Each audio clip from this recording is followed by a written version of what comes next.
Hello 10th class.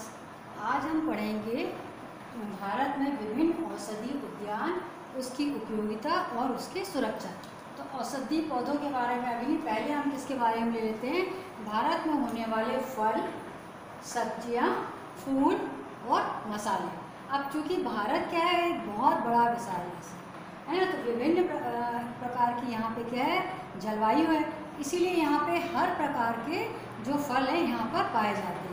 और फल और सब्जी के उत्पादन में भारत का किसका स्थान है, दूसरा स्थान है, क्योंकि यहाँ अलग अलग जलवायु पाई जाती है, इसलिए यहाँ हर प्रकार के फल जो है भारत में मिलते हैं। ये अवश्य कि कभी कभी हमको उच्च कोटि के फल यहाँ प्राप्त नहीं होते, इसलिए नहीं प्राप्त होते हैं क्योंकि वो फल जो होते हैं वो विदेशों में निर्यात कर दिए जाते हैं, जिससे हमको अधिकतम विदेशी पूंजी प्राप्त होती है ना। तो श्रेष्ठ किस्म का जो उत्पादन जब हमारे देश में होता है उसको भारत सरकार क्या करती है, निर्यात कर देती है। ठीक है, तो सबसे पहले हम पढ़ लेते हैं फल। अब फल के बारे में तो आप सभी जानते होंगे और फल खाते भी होंगे।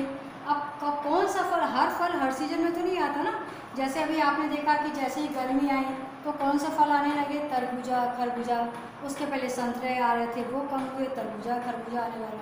अब जैसे ही बारिश होती है नमी का, तो बारिश होती है तो तरबूजा खरबूजा खत्म हो जाता है, उसके बाद वो फल में मिठास चली जाती है जैसे बारिश होती है। उसके बाद आने लगता है आम, है ना। इस प्रकार हर मौसम के अनुसार जो है वो अलग अलग फल मिलते हैं। अब कुछ फल ऐसे आजकल तो हर फल हर मौसम में उपलब्ध होते हैं, क्योंकि वो रासायनिक केमिकल के द्वारा रखे रहते हैं, तो हर मौसम में आजकल हमको हर फल खाने अवश्य मिल जाता है। लेकिन सीजन के अनुसार जो फल हम प्राप्त करते हैं उसकी बात अलग होती है, क्योंकि उससे हमको मतलब प्रोटीन प्राप्त होता है, विटामिन प्राप्त होती है ना। तो सबसे पहले जो है, जो फल है उसमें सब्जी व फल उत्पादन में भारत का कौन सा स्थान है, दूसरा स्थान है। चीन का प्रथम स्थान है। ठीक है, तो सबसे बड़ा क्या है, भारत सबसे बड़ा दूसरा उत्पादक देश है। भारत सबसे बड़ा उत्पादक में दूसरा सबसे बड़ा उत्पादक ये देश है। और विश्व उत्पादन का 10% मतलब 10% फल पूरे विश्व की बात हो रही है। अभी अपन ने एशिया की बात की कि एशिया में जो भारत का स्थान होता है वो दूसरा होता है, लेकिन अब जब विश्व की हम बात करते हैं तो उसमें 10% जो फल एवं 13.28% जो सब्जियों का उत्पादन होता है वो कहाँ पे होता है, भारत में होता है। अब हम लेंगे उष्णकटिबंधीय फल। ठीक है, उष्णकटिबंधीय फल इसके अंतर्गत आता है आम, केला, नींबू, अनानास, पपीता, अमरूद, चीकू, कटहल, लीची, अंगूर, है ना, ये फल आ जाते हैं। अब इसके बाद पढ़ेंगे अपन शीतोष्ण कटिबंधीय। शीत मतलब ठंड, शीतोष्ण कटिबंधीय फल इसमें आ जाते हैं जो कि ठंड में आते हैं। ये फल कौन से होते हैं, ठंड में आते हैं। जैसे सेब, आपने देखा होगा कि सेब होता है वो ठंड में ज़्यादा आता है और गर्मी में भी उपलब्ध होता है, किंतु गर्मी में उसमें वो बात नहीं होती जितना वो ताजे सेब अपन को ठंड में मिलते हैं ना। सेब और आड़ू एक प्रकार का फल होता है। नाशपाती, बादाम, अखरोट, ये फल जो होते हैं वो कब आते हैं, शुष्क में। ठीक है, और इसके बाद आता है अखरोट। इसके बाद फिर शुष्क क्षेत्र में कब आता है, ये आ गया ठंड में। अब जब शुष्क जलवायु होती है तो उस समय के जो फल होते हैं उसमें आता है आंवला, बेर, अनार, अंजीर भी एक तरह का फल होता है जो कि बहुत ही फायदा करता है विभिन्न रोगों में। अंजीर का उत्पादन होता है। अब चूँकि आम, केला और चीकू और नींबू के पैदावार में हमारा देश कौन सा है, प्रथम है। किस किस चीज़ के उत्पादन में हमारे देश का स्थान प्रथम है, आंवला, बेर, अनार, अंजीर का उत्पादन होता है। आम, केला, चीकू, नींबू की पैदावार में हमारा देश प्रथम है। भारत में विश्व का 39% आम, भारत में विश्व का 39% आम एवं 23% केला होता है। कितना केला होता है हमारे देश में, भारत में पूरे विश्व का हमने यहाँ पे लगाया अनुमान, उसमें 39% जो है होता है आम, और जो 23% जो केला होता है ये कहाँ पे होता है, भारत में होता है। अब हमने ये पढ़ लिया पूरा फल के बारे में। अब फल से हमको क्या मिलते हैं, vitamin A, vitamin B, vitamin C, है ना, ये सब हमको कहाँ से प्राप्त होती है, फलों से प्राप्त होती है। तो जो कई जो ऐसे रोग होते हैं जो विटामिन की कमी से हो जाते हैं, तो हम इन फलों को खाकर अपनी उस कमी को दूर करते हैं ना। अब हम लेते हैं सब्जियाँ।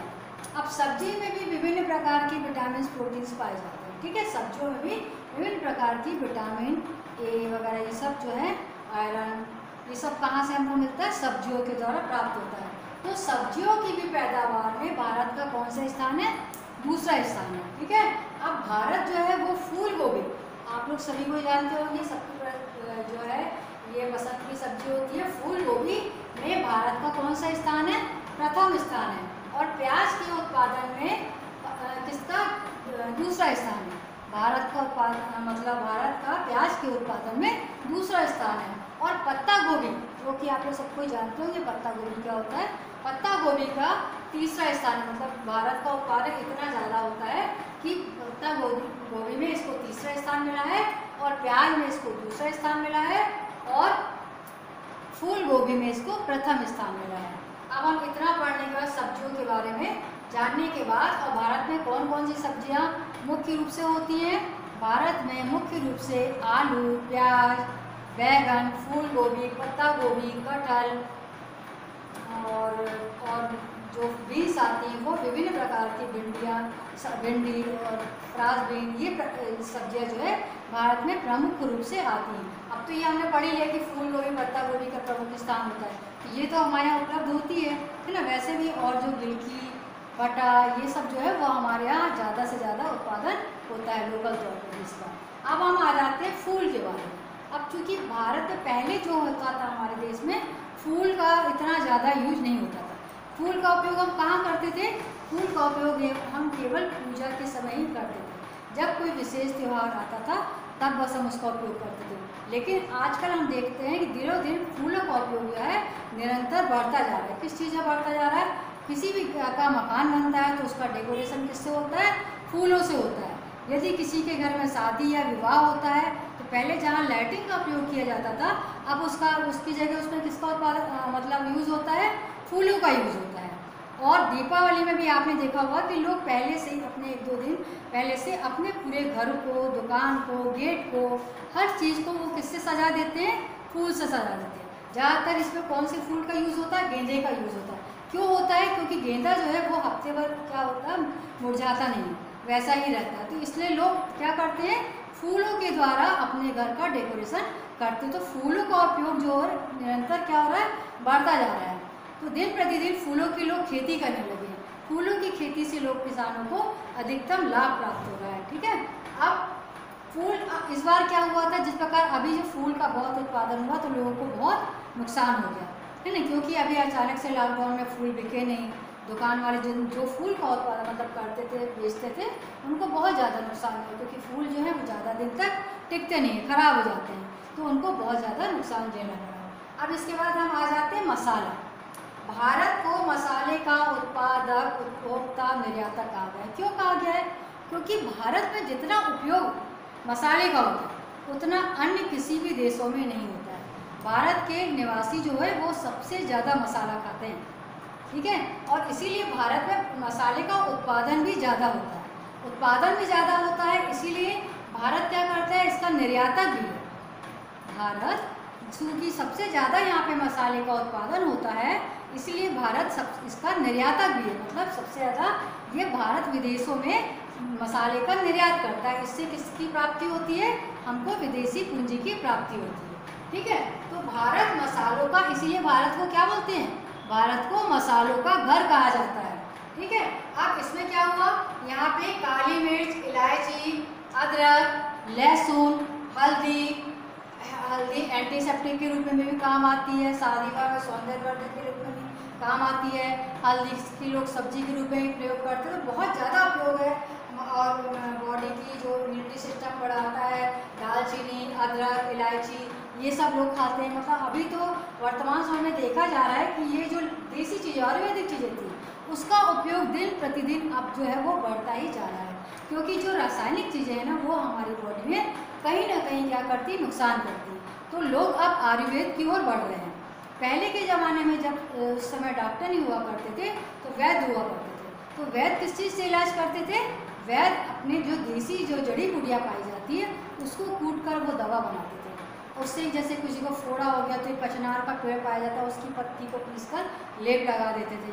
किसी को सर्दी खांसी हो गई तो तुलसी की पत्ती की काढ़ा बना के चाय बनाई जाती थी, और काढ़े में दालचीनी, अजवाइन, इस टाइप की चीज़ें जो है, काली मिर्च, लौंग इत्यादि डालकर उसको सर्दी ठीक की जाती थी। तो पहले के समय जब ये सब चीज़ें नहीं थी रासायनिक दवाइयाँ, तो आयुर्वेदिक चीज़ों से ही लोग अपना इलाज करते थे। और आयुर्वेदिक चीज़ में ये खासियत होती है कि ये यदि आपको फ़ायदा ना भी करे जल्दी तो नुकसान तो करती नहीं, और फ़ायदा ये अवश्य करती है, भले थोड़ा टाइम ले, है ना। तो अब यहाँ पे हमारे यहाँ जो है काली मिर्च, इलायची, अदरक, लहसुन, हल्दी और मिर्च के साथ साथ जो बीज वाले कई चीज़ें ऐसे होती हैं जो बीज पाए जाते हैं उसके, है ना। तो जो बीज वाले जो वो होते हैं मसाले, उनका भी उत्पादन यहाँ पे होता है। जैसे मगज के बीज, है ना, उसका सब्जियों में डाला जाता है। कॉफ़ी के बीज, अब कॉफ़ी का उत्पादन कहाँ होता है सबसे ज़्यादा? बेंगलोर में। और इन सारे मसालों का उत्पादन कहाँ होता है? भारत के किस राज्य में होता है? केरल। केरल में सर्वाधिक खड़े गरम मसाले और मेवे जो होते हैं, सूखे ड्राई फ्रूट का उत्पादन सबसे ज़्यादा केरल राज्य में होता है। कॉफ़ी का उत्पादन बेंगलोर में होता है। चाय का उत्पादन आसाम में होता है। तो अलग अलग जलवायु में अलग अलग प्रकार के पौधे पाए जाते हैं, ठीक है। अब इसके बाद सबसे बड़ा भारत का हमने आपको बताया कि भारत क्या है, सबसे बड़ा उत्पादक, मतलब उपभोक्ता भी है, सबसे ज़्यादा यूज़ भी करता है, सबसे ज़्यादा उत्पादन भी करता है और सबसे ज़्यादा निर्यात भी करता है। तो हमने ये पढ़ लिया पूरा मसाले के बारे में आपको। अब ये उसके पहले हमने पढ़ा फूल की खेती। अब दिनों दिन फूल का उपयोग जो है वो बढ़ता जा रहा है। फूल का उपयोग घर की सजावट, केवल पहले जो होता था वो पूजा पाठ में लोग यूज़ करते थे, अब लोग कुछ भी होता है तो गाड़ी की सजावट, घर की सजावट, अन्य कोई भी छोटे मोटे कोई भी उत्सव होते हुए तो लोग अपने घर का डेकोरेशन जो है फूलों की सहायता से करते हैं। तो फूल का उपयोग जो है वो निरंतर बढ़ता जा रहा है। इसके बाद सब्जियां, सब्जी तो हमारे यहाँ 12 महीने आजकल मिलती है हर सब्जी, लेकिन कुछ सब्जी जो मौसम के आधार पर आती है, जैसे ठंड के मौसम में आप देखते हैं कि गोभी आएगी, मटर आएगी, पूरे साग सब्जी आते हैं उस समय। वो जब हम उस गोभी और मटर को, साग को जब हम वो ठंड में खाते हैं तो उनका स्वाद अलग होता है, लेकिन जब बिना ऋतु की वो सब्जी हम गर्मी में खाते हैं तो उनमें वो स्वाद नहीं होता है, क्योंकि वो केमिकल द्वारा उपजाई गई होती हैं, इसलिए उनमें वो स्वाद नहीं होता जो सीजन की सब्जियों में होता है। इसलिए हमको हर सीजन की सब्जियां हमेशा खाना चाहिए, जिससे कि हमारे शरीर में जो नुकसान होगा वो भी नहीं होगा। अब इसके बाद हम पढ़ेंगे फल। जैसा कि हम पढ़ चुके हैं, फल सब्जी उत्पादन में भारत क्या है, दूसरा उत्पादक देश होता है। प्रथम चीन है, दूसरा भारत का स्थान है। उत्पादन 10% होता है फल, और सब्जी कितना होता है? 13.28% सब्जी का उत्पादन भारत में होता है। अब उष्णकटिबंधीय फल जो होते हैं, आम, केला, नींबू, अनानास, पपीता, अमरूद, चीकू, कटहल, लीची, अंगूर। अब शीतोष्ण जो कटिबंधीय फल होते हैं, शीतोष्ण कटिबंधीय जो ये फल हैं, ये है तो शीत के ऋतु में सेब, आड़ू, नाशपाती, बादाम, अखरोट, तथा ये शुष्क क्षेत्र के फलों में आंवला, बेर, अनार, अंजीर का उत्पादन होता है। अब आम और केला, चीकू और नींबू की पैदावार में हमारा देश कौन सा स्थान रखता है? प्रथम स्थान रखता है। और भारत में विश्व का 39% आम और 23% केला होता है। उसके बाद भी आप ये कह सोचते होंगे कि हमारे देश में जब आम का इतना उत्पादन होता है फिर भी आम इतना महंगा क्यों है? इसलिए क्योंकि हमारे देश में जो श्रेष्ठ चीज़ का उत्पादन होता है उसको भारत सरकार दूसरे देशों में, निर्यात विदेशों में क्या करते हैं? निर्यात कर देते हैं। तो वहाँ से हमको अधिकतम विदेशी पूंजी प्राप्त होती है। तो आज के लिए इतना ही हमने पढ़ लिया। अब हम नेक्स्ट में पढ़ेंगे औषधि पौधे, उनका प्रयोग। आज हम इतना ही पढ़ लिए, फल, सब्जियां, फूल और मसाले। तो आज आप इतना लिख लीजिए अपनी कॉपी में, और कॉपी आप तैयार रखिए अपनी। किसी भी दिन हम आपकी कॉपी ऑनलाइन ही चेक करेंगे, तो ये आप जो आपको पढ़ाई हो रही है वो आपको अब दोबारा ये चैप्टर नहीं पढ़ाए जाएंगे। आज आपको मतलब समझ में आ ही गया होगा, इसको अच्छे से कॉपी में लिख लीजिए। आज के लिए बस इतना ही।